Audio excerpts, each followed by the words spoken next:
Satul Năslavcea, nordul Moldovei. Partea aceea din Nistru este Ucraina.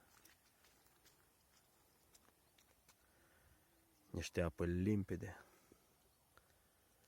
curată, foarte frumos și e o liniște.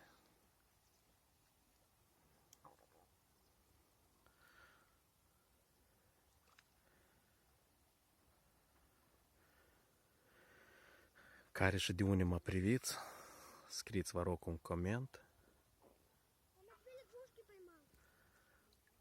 Cum e la singur, pe unde vă aflați, cum e natura. La noi e foarte frumos la Năslavcea. Și apa e caldă. Apa e mai caldă decât vara.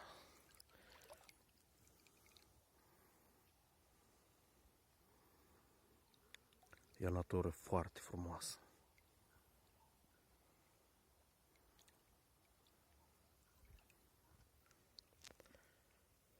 Hai noroc la toți, la revedere!